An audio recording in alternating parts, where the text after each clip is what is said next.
the jerk store called and they want you back, right? And then of course he goes into work the next day and tries it out, it doesn't work. So that phenomenon, I'm sure you've had it, where you're in a moment and the perfect phrase or the appropriate phrase that really makes your point comes to you far too late. That's kind of what happened to me after I had finished my previous book, The Googleization of Everything. It happened to me about a month after the book came out. And it was at a moment when I was trying to do what I wasn't able to do. I spent more than 5 years immersed in the comings and goings and turmoil and details of Google. And I had not given myself a chance to step back and ask the environmental questions. What are the big effects? What's the long game here? And I was disappointed in myself because that's kind of what I got into the book to do. But, writing a book about Google taught me a number of really important things. Chief among them, it's not a good idea to write a book about Google. It consumes every detail that you can hold in your brain. It changes every month. And the notion of rendering such a dynamic phenomenon in a book, in 250 pages bound, it's craziness. And as you would imagine, within a month of my book coming out, there were things about it that were already wrong, already obsolete, because Google changed, the world changed, and so forth. So it was exhausting. It was really a stressful project. I'm pretty happy with the book, but I became unhappier with it once I realized that this phrase, the operating system of our lives, was my version of the jerk store joke. Like, that's what I should have dropped in. At some point during those 5 years, I could have thought this up, but I didn't.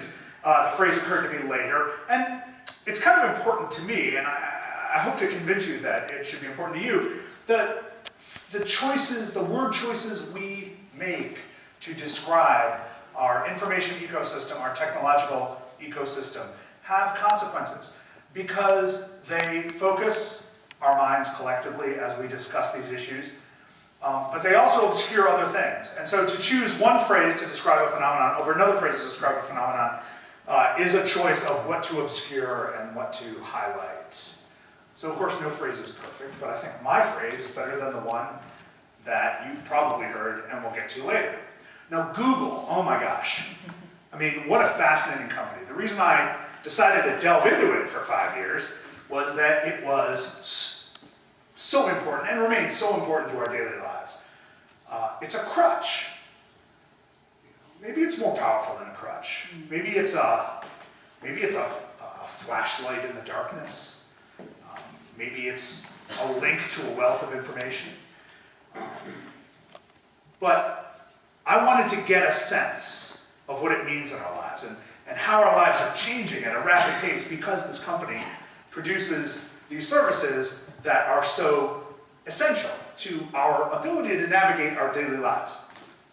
Now, when I started the project, Google was the most important and remains the most important phenomenon governing the World Wide Web. That's not a profound statement. You kind of could have figured that out, right? In this country, about 70% of all web-based searches go through Google in one way or another. Chances are, here at this university, if you use the search engine attached to the university web pages, it's probably powered by Google. Most universities have subcontracted with Google to do internal search.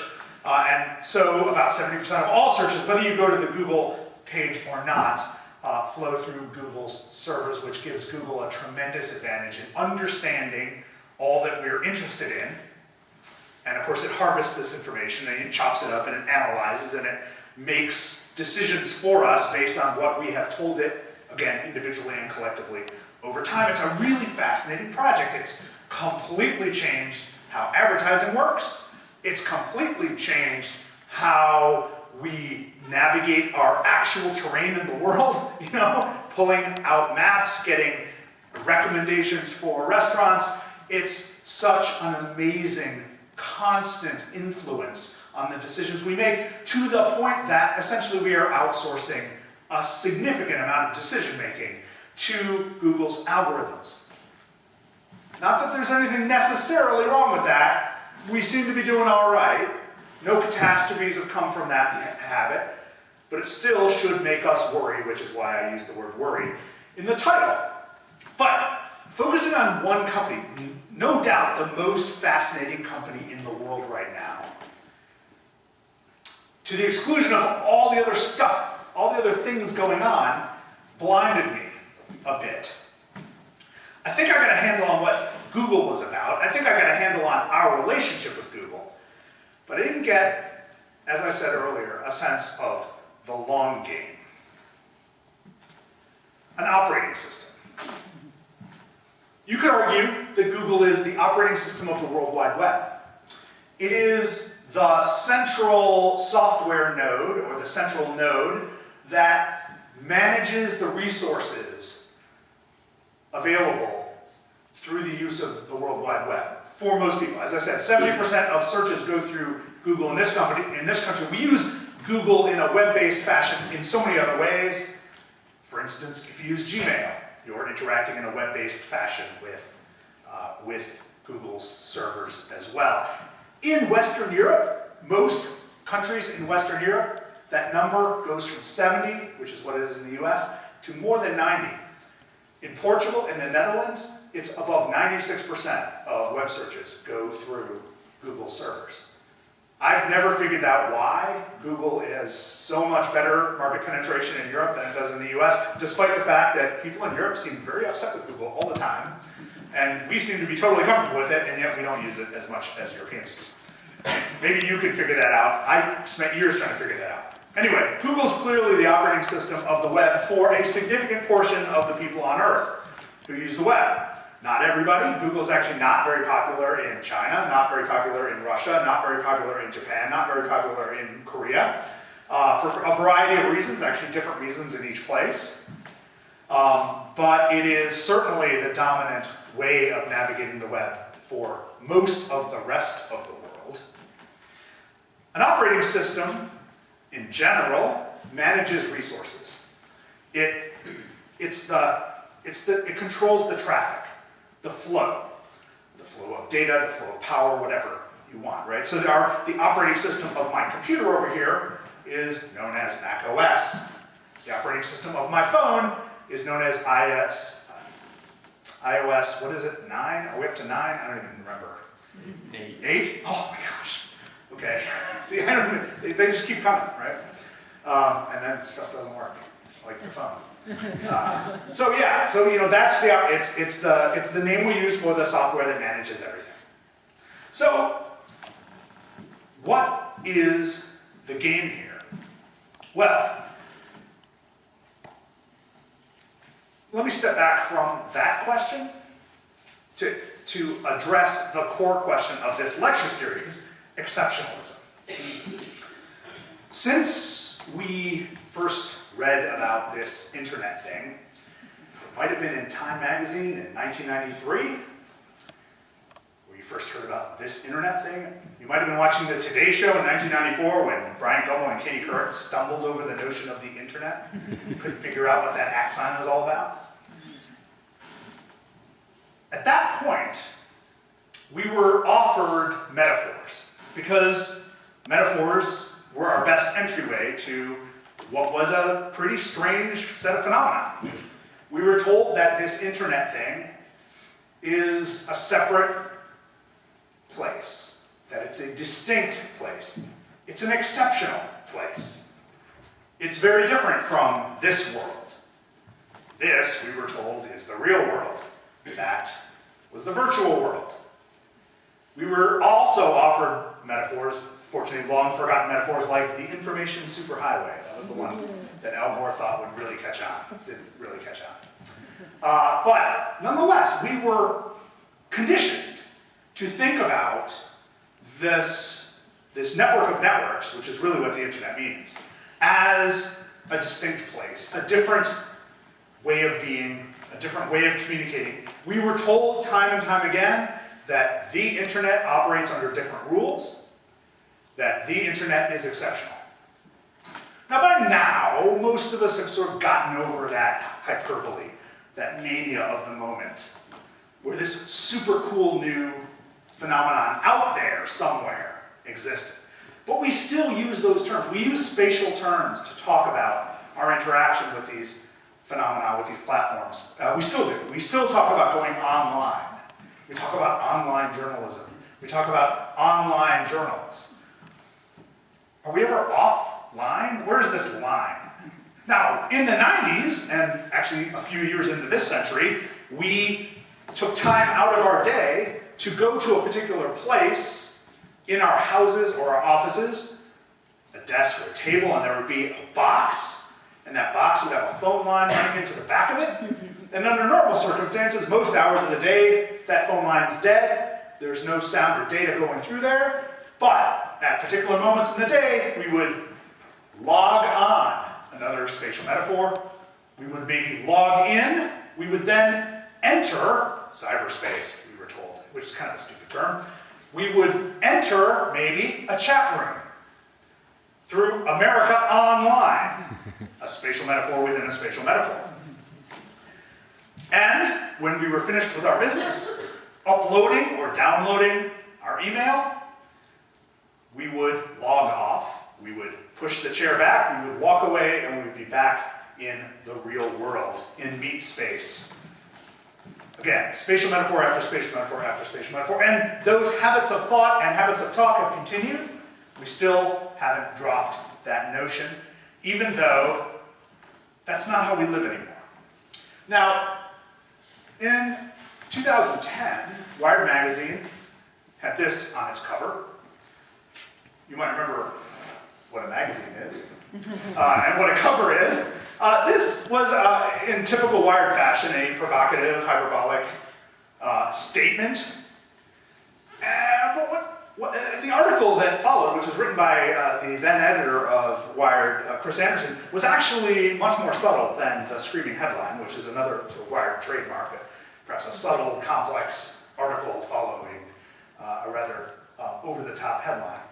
And what Anderson was arguing is that, without really fully getting there, was that we are not fully able to understand the phenomenon of our information ecosystem because we are so hooked on this web metaphor, that we're so connected and so dependent on talking about things as being part of the web. And he pointed out that what's really happening is increasingly our data usage is going through apps, is going through different devices that are not necessarily about the web. So when you pull up your Facebook app on your mobile device, you are not using the web, and that's increasingly how people deal with Facebook. When you pull up Instagram on your mobile device, you're not going through the web. It's not the web. It's not webby, in fact. And now that Facebook is going to be actually embedding content within its own system instead of linking to content outside of its system, it'll be even less webby. It'll be a self-contained digital platform. So he was onto this phenomenon pretty early. Now, of course, the response to that article was overwhelming. What are you talking about? I read your article on the web. Ha ha. You know, thank you. Very witty. The Jerkster called. Now, Anderson sort of left it at that. He didn't go deep. He didn't go beyond it. But I want to run with that. The web exists as a phenomenon. It's a term we use to describe the ability to view and experience different documents, for lack of a better word, that are posted using HTML, for the most part, I'm simplifying, and connected by a series of HTML-governed links. It describes the interconnectivity of a variety of documents, many billions of documents around the world. That phenomenon is real. That phenomenon is not gone. It's not dead. It's not even shrinking, but it's not the whole story. It's not even the most interesting story. Now, the web is merely one of many platforms that depend on what we generally call the internet. And I would like to step back from that word more than I would like to step back from the web. I'm actually comfortable with the web as a term that describes a phenomenon. I think that's not a bad term. I think Anderson sort of missed it.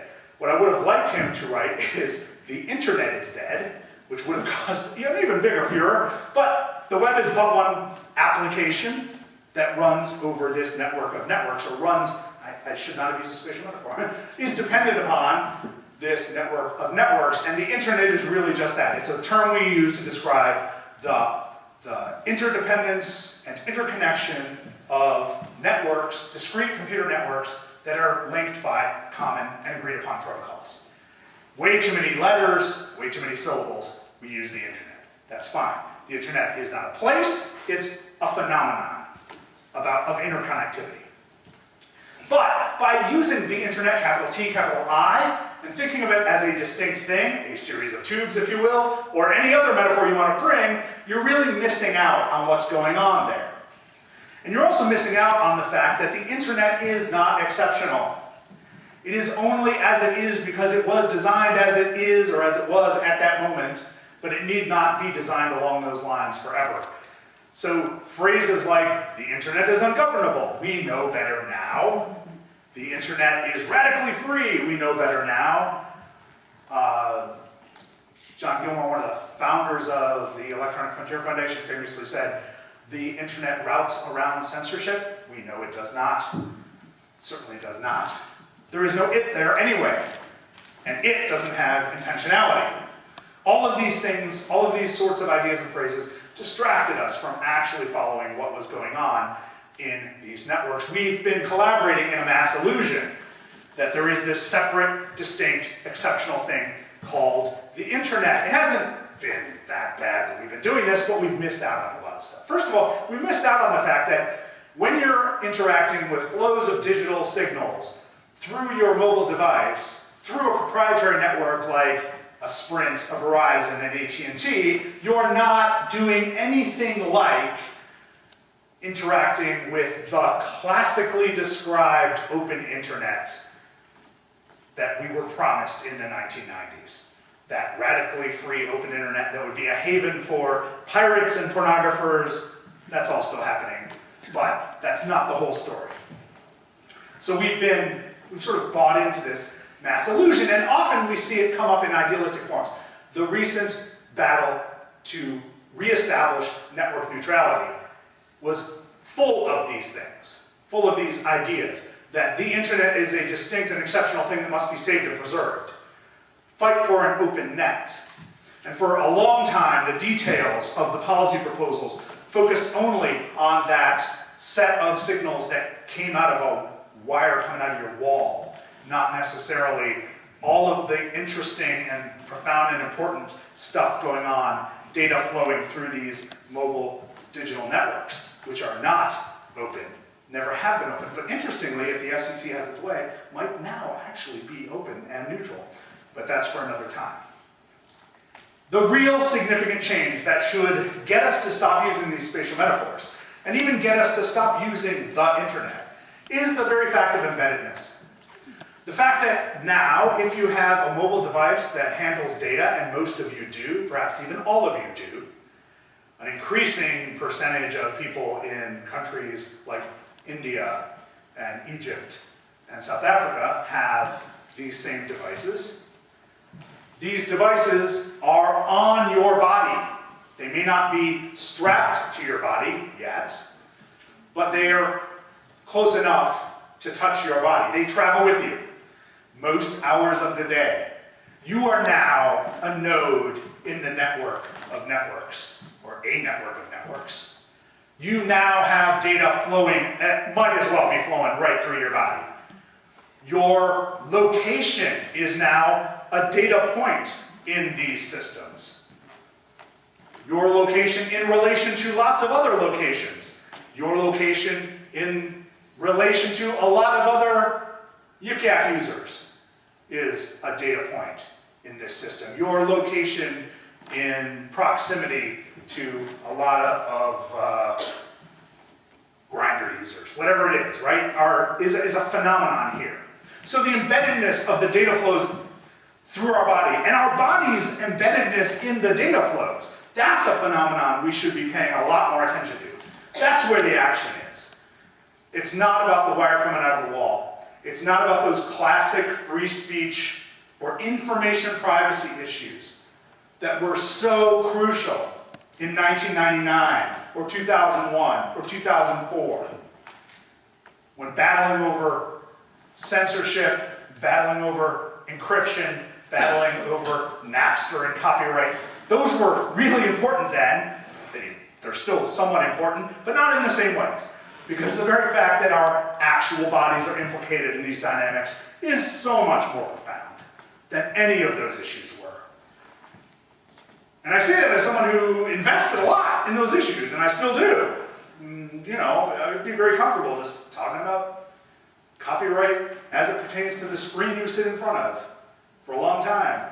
I could have made a career out of talking about downloading music and movies for a long time. That's an important phenomenon. There's a lot of money at stake there, nonetheless.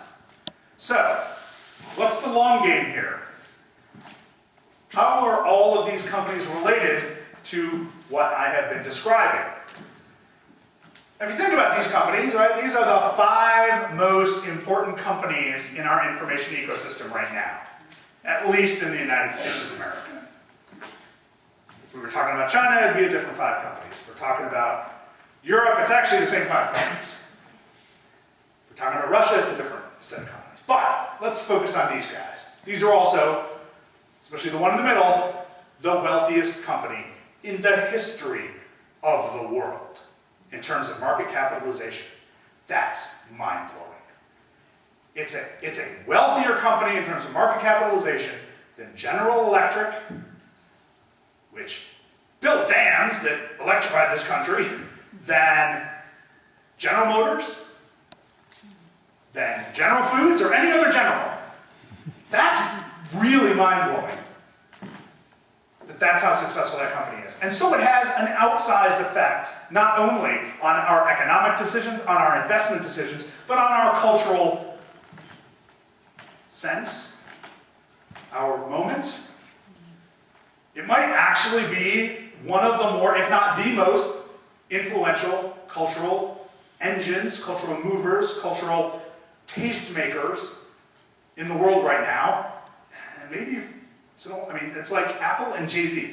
Pick which one's more influential. You know, it's up there. So, but what's, you know, it makes money by selling us these really expensive, gorgeous boxes.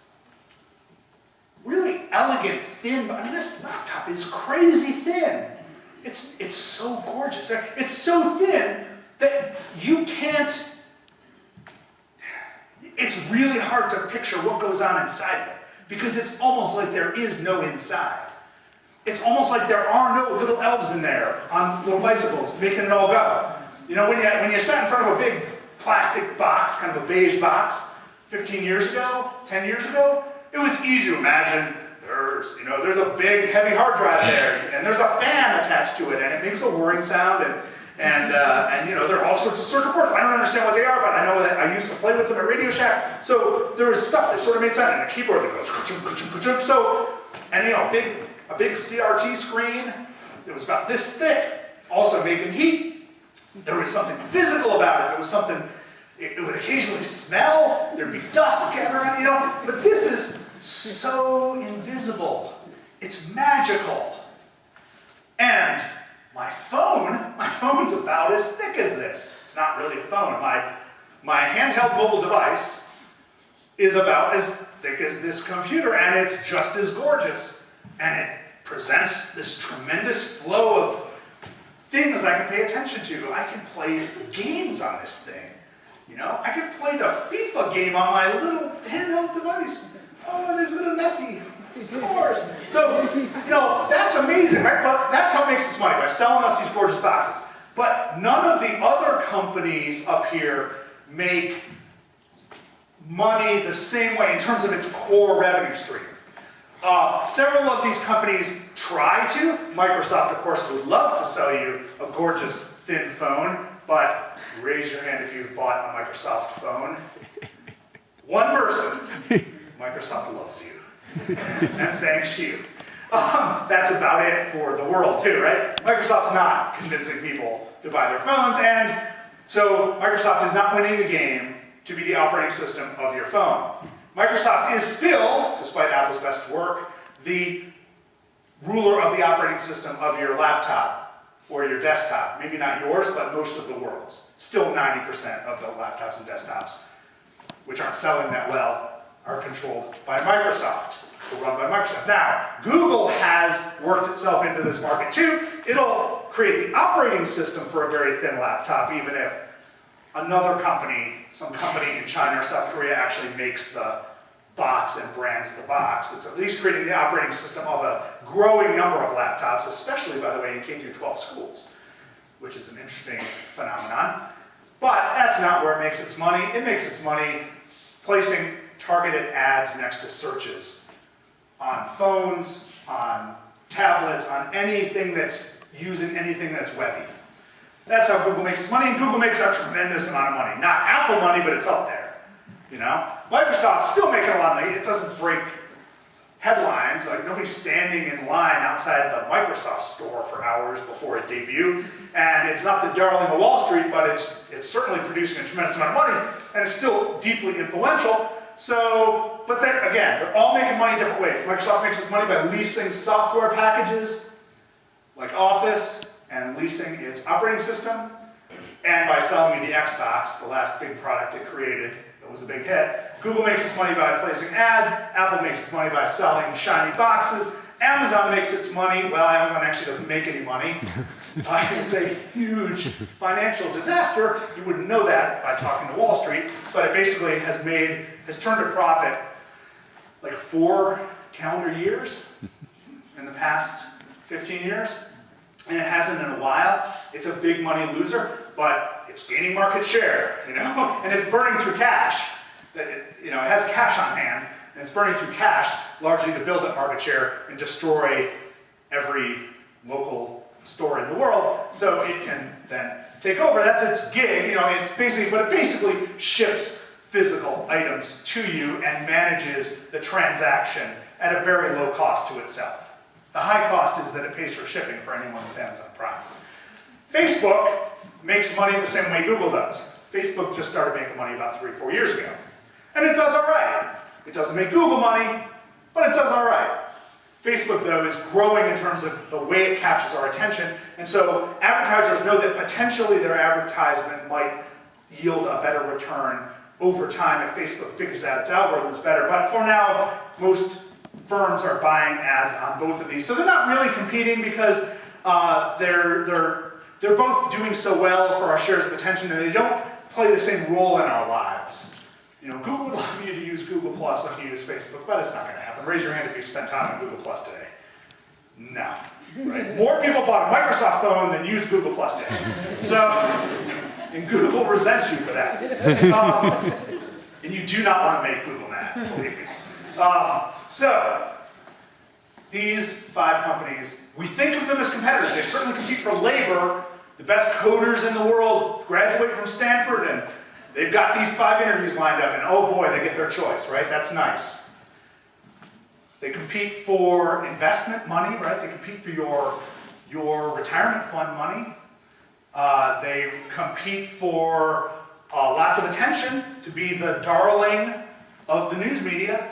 They want to be the big, hot company and remain so. And, you know, they've all gone up and down over time. And they also want to change the world. Right? They all have a vision of making the world better. Although I have to say, Apple's kind of cynical. Jobs himself never entertained such delusions. But most of the folks who run those other companies all have some version of the idea that what they're doing is not just for the money, but to actually change the world for the better. The terms of that change are different and negotiable, but nonetheless, what are they really after? Well, look, as I said, the battle to be the operating system of your computer, long over, so boring. The battle to be the operating system of your mobile device, still an active battle. Google is growing in its presence in that market crowding out Apple. Increasingly, people are moving from the iPhone to Android, and new users in the developing world are picking up Android, not even thinking about Apple, largely because of the price, because Google gives away Android. So there is a battle there. A battle. There's no money attached necessarily. Well, there is for Apple, but none for Google. But there's something of a battle there to be the mobile operating system thing. But that's the other companies are looking at that going. Amazon rolled out a phone. Raise your hand if you bought one of the Amazon phones. Of course not, right? They all tried it, but they didn't put their muscle behind it. Amazon didn't put its muscle behind that phone. Microsoft didn't really put its muscle behind its phone operating system. Facebook has talked about an operating system for a number of years. Has basically given up on that idea. It's last year's battle. These other companies are going to let these two battle it out. But they're after something else. They're looking 20 years down the line. They don't want to be the operating system of your computer. They don't want to be the operating system of your phone.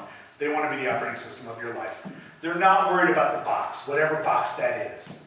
What they see and what they participate in realizing for us, and maybe to us, is a notion that we are all, potentially, if not already, nodes in the flow of data itself. That we are all, potentially, if not already, subjects of that data. And that by managing us, like they manage the resources of a computer, they can help us be more efficient, more effective, and perhaps better. Again, individually or collectively. That's the vision, to be the operating system of our lives. And we see the first glimpses in wearable technology. The Apple Watch is about not having to reach into a pocket and remove the thing that tells you what the weather's going to be and what your text messages are. But just doing this like Dick Tracy. You might remember Dick Tracy. Some of you know Dick Tracy. Just doing this. Now, they have a lot of challenges, battery power being among them, but nonetheless, this notion that being on the skin can pay off in different ways, can do different things. It's of course a less powerful computer than the one that sits in the pocket or in the backpack or in the purse, but it's one that is always on your skin. It's a step toward the sense that you can have these data nodes actually touching your body. We also see Google working on cars that will navigate themselves. The justification for this? Make them more efficient and make them more safe. Because it's these pesky human beings who actually make cars inefficient and safe. It's these pesky human beings who insist on warming up their cars, even though we really haven't had to do that since about 1980. It's these pesky human beings who keep running into each other and driving drunk. And if we would just remove human judgment from the process of transportation, we could use a lot less in terms of fossil fuel, save a lot more lives, make traffic flow better, make our day go better. Cars could easily route around traffic problems without having to even pick up your mobile device and say, Google, get me out of this traffic jam. So a self-driving car is a vision. It's a prototype. It's probably not coming to a showroom near you, but that's not really the point, because elements of it are. Every new Ford is connected to data networks. Every new Buick is connected to data networks now. And they speak to satellites and cell phone towers and a central computer. And there's constant computer monitoring of these. So elements of the self-driving car are already in every new car sold in America, almost every new car sold in America. Apparently there's a new Porsche Boxster with nothing electronic in it, right? So the new luxury is now simplicity. If you can afford a Porsche Boxster, you don't have to put up with being part of the surveillance system. But the rest of us will have to succumb to this fairly soon. Again, no one's really talking about taking you away from the wheel. Although perhaps people who have had a few DWIs could be sentenced to self-driving cars. That could happen. And of course, there's the great failure of wearable technology, the Google Glass, which is so ugly it even makes this beautiful woman look unattractive. I don't know if anyone tried Google Glass? Anyone had it on? Yeah, I haven't either. I thought I should, read for the research sake, try to get one, but they were super expensive, and I just couldn't justify that. So I never tried it, and now they've taken it off the market. I mean, I'm sure I can get one used now. The folks who run Google thought this was going to really take off. They tried to make it attractive and fashionable. They really tried to, I don't know when Tour was wearing one, they really tried to make it a thing. It didn't work. They've pulled it back. They haven't given up on the sense, right? Because the idea is not necessarily that it be this, but again, the idea is that elements of it and things learned from that experiment and from that market will inform other wearable technologies. So while we might not wear a particular set of glasses like this that has a camera attached and projects data in a way that only I can see it quite so soon, there may be a way to come up with contact lenses that do a quarter of what this thing does, and that might be helpful enough in some situations that it's worth rolling out. Again, little experiments. This was a grand effort for a little experiment, but the mode is here that wherever you are and whoever you are, you will be sending signals up and down, and you will be receiving data constantly, and you will be part of a constant feedback mechanism. It's both a prediction, they're all making this prediction, like, well, it's going to happen, so we better win. We better be the operating system of your life, because they all know, and this is the key here, they all know that chances are when all of these things are connected and are connecting you, and all the appliances in your house are part of this flow of data, and again, we don't know for sure that's going to happen, but they assume that it is, they truly believe, and they're probably right, that one company is going to dominate that process. It's going to be the most trustworthy of those companies. It's going to be the most shiny and, I hate the word, innovative of those companies. It's going to be the company that cuts the best deals with manufacturers. It's also going to be the company that already controls as much useful data as they can leverage. And so they're all scrambling to understand more about our behavior so that when they're ready to roll out devices, those devices are well tuned. Those algorithms are well programmed to satisfy our desires, or at least what we think our desires are, because our desires can be manipulated and manufactured.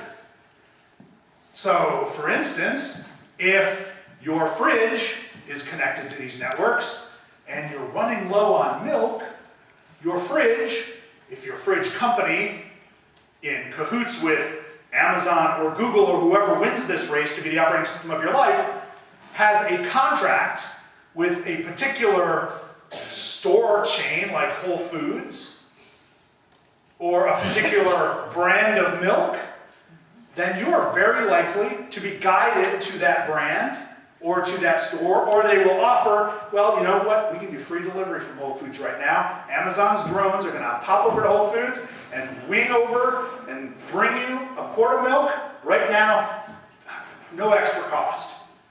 That's all part of the convenience, yeah, so now you're opting into Whole Foods milk as opposed to the other milk, which might be better, might be cheaper, whatever, because of the convenience. Now, the drone is going to come down in your front yard and probably kill your very curious dog, but that's collateral damage in this. Nonetheless, that's the game here. So this is what we're looking at.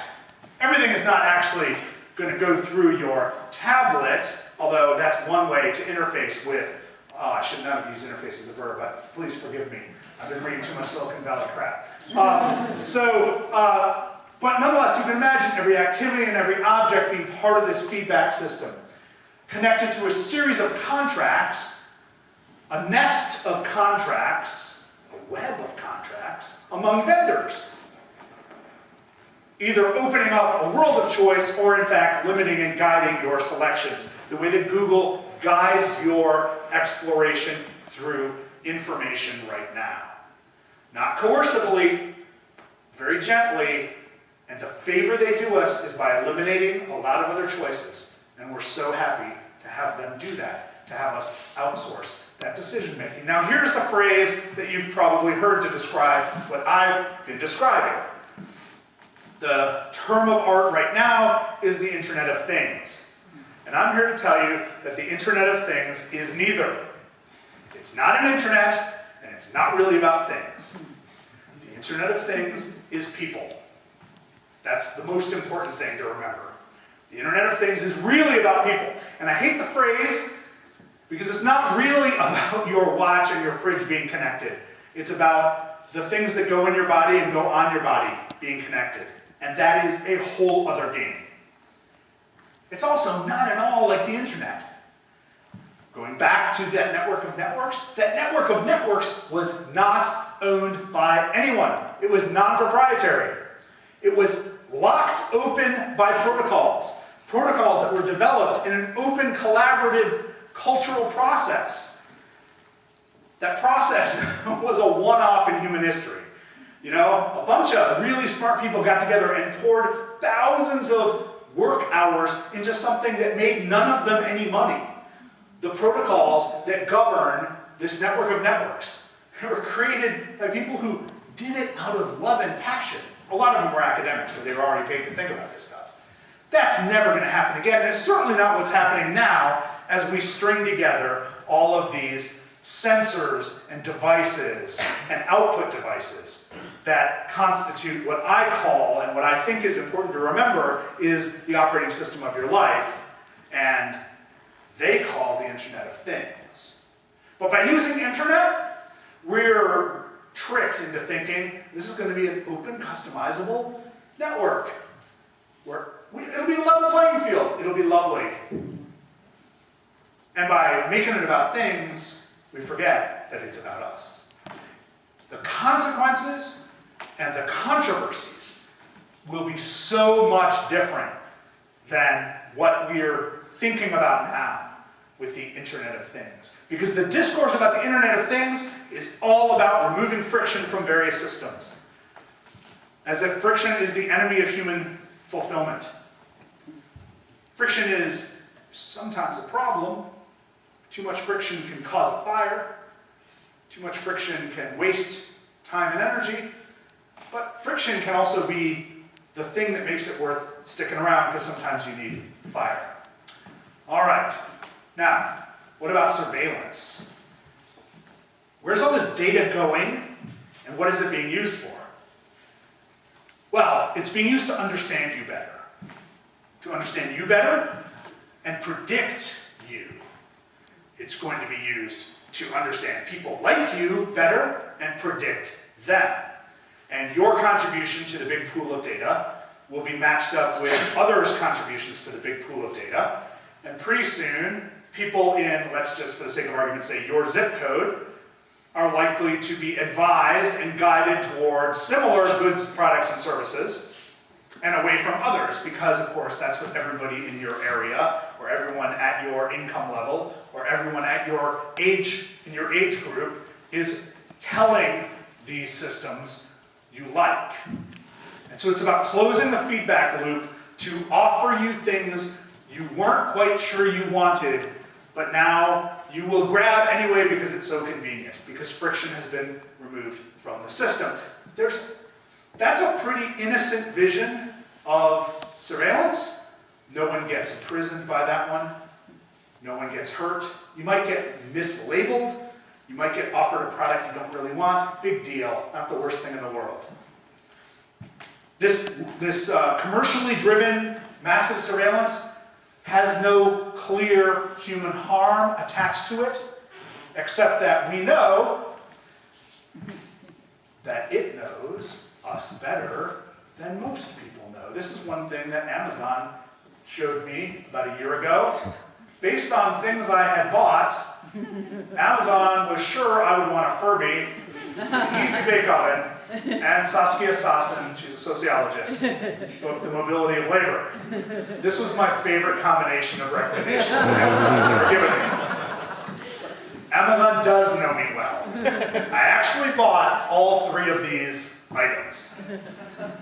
Come on over and share some really soggy cookies with me and my Furby, and we'll talk about Saskia Sassen. Yes, I have a little girl in my house, that's who read the book, but, so this predictability is the real payoff here.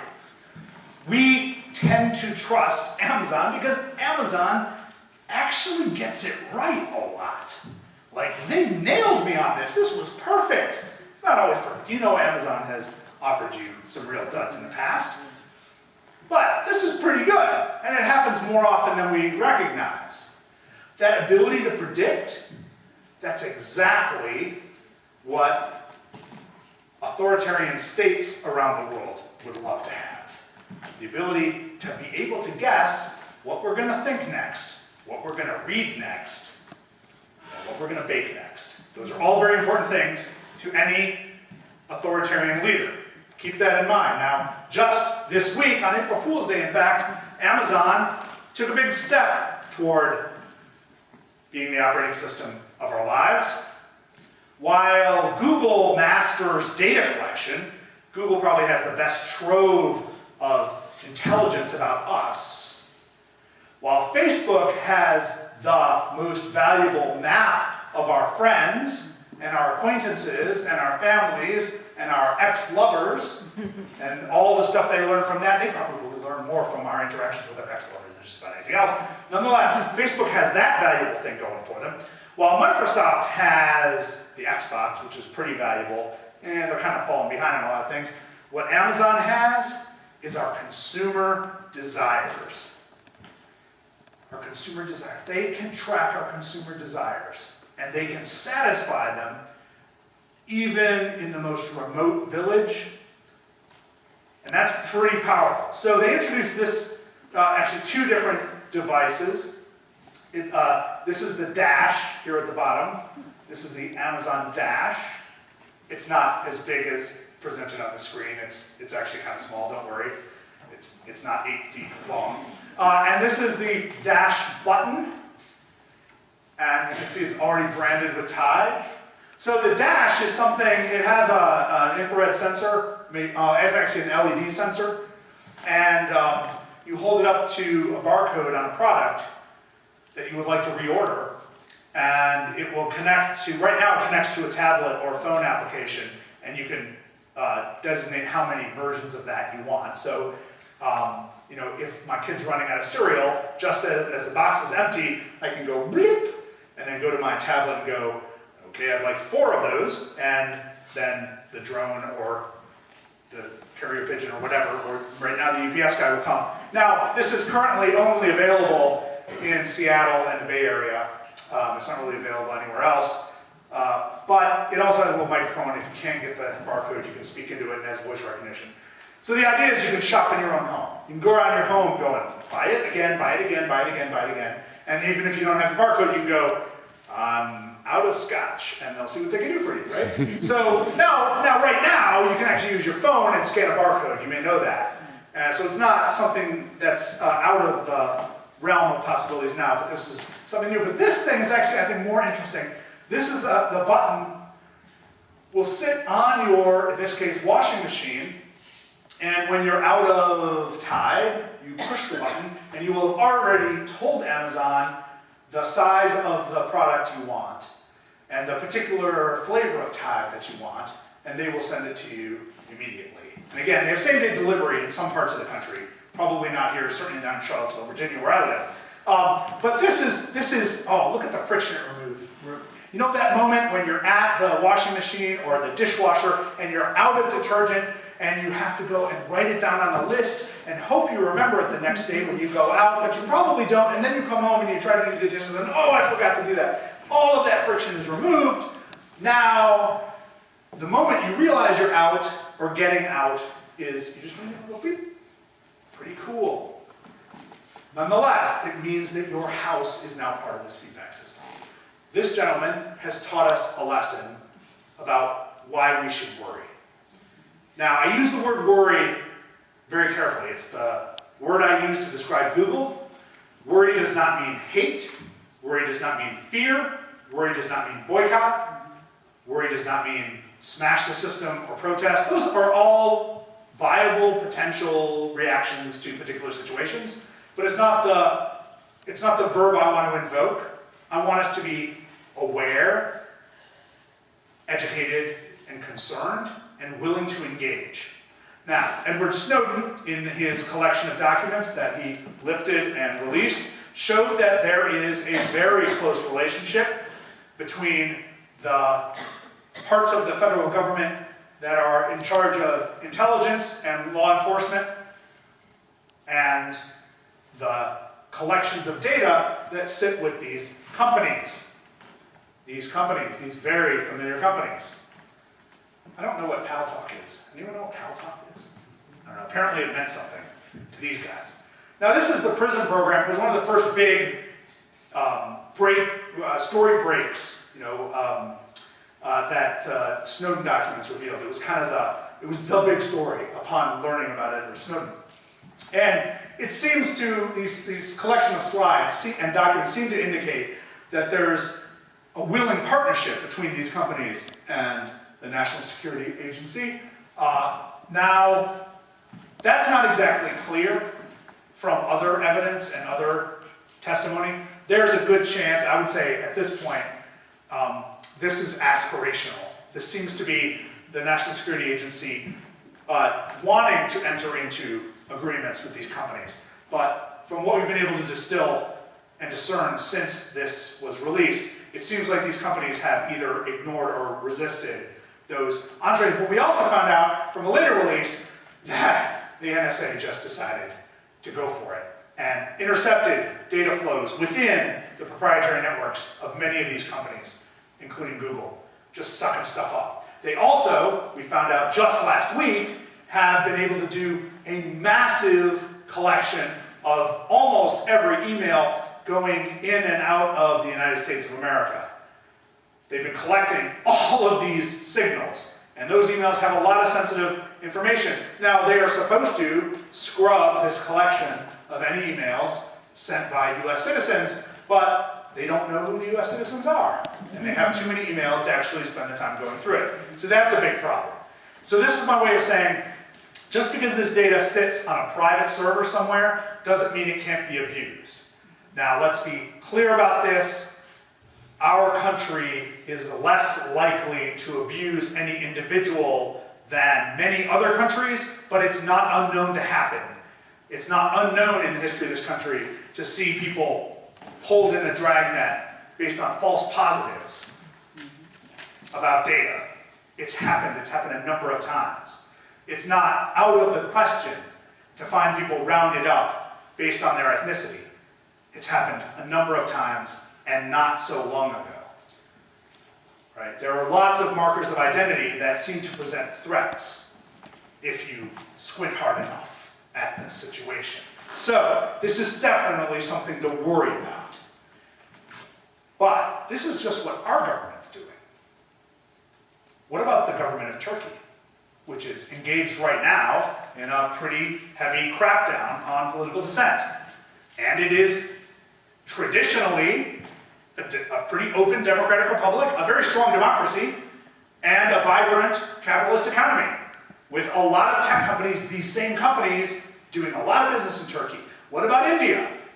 India had a pretty strong web censorship bill become law. It was just tossed out by the Supreme Court. But the government of India is engaged in very similar data surveillance systems. In fact, demanding that a lot of the data that flows in and out of India stay in India long enough for surveillance, because of course they have their own security concerns, they've got their own terrorist incidents, but they're also probably trying to crack down on political dissent, despite the fact it is a vibrant democratic republic. What about Egypt? Egypt had all of these companies very aggressively getting into their market before the revolution in 2011, and then the devolution of 2013. And those companies are still active in Egypt and, in many ways, at the mercy of the government. Those are all important things in this story. Your data is vulnerable to those countries. If you know someone in those countries, the people you deal with are potentially vulnerable. if you are misunderstood, if you mention the wrong writer, if you mention the wrong term, you could end up playing a small part in the oppression of somebody who probably shouldn't be oppressed. It's unlikely to happen. Don't get too worked up about it. Don't lose sleep over it. But be aware of the possibility. Because the systems we're building are not necessarily going to be innocent and friendly and about delivering tide by drone, which, could be kind of cool until your dog gets too close. So, now, one last thing that I want you to think about. Because I opened this story by saying the words we choose can enlighten or obscure what's really going on. All of this data, we are told time and time again, sits in the cloud. Oh, the cloud. Clouds are lovely and pretty. Sometimes they look like bunnies. None of this data sits in a cloud. This is the dumbest metaphor we've ever come up with. This data sits in servers. Those servers sit on metal racks. Those metal racks have air conditioners all over them. Those air conditioners burn electricity. That electricity, more often than not, comes from fossil fuels. There are human beings working in these buildings, making sure that the servers don't go dark and don't catch on fire and don't melt. And there's people working in those buildings at all hours on contract, usually cleaning them.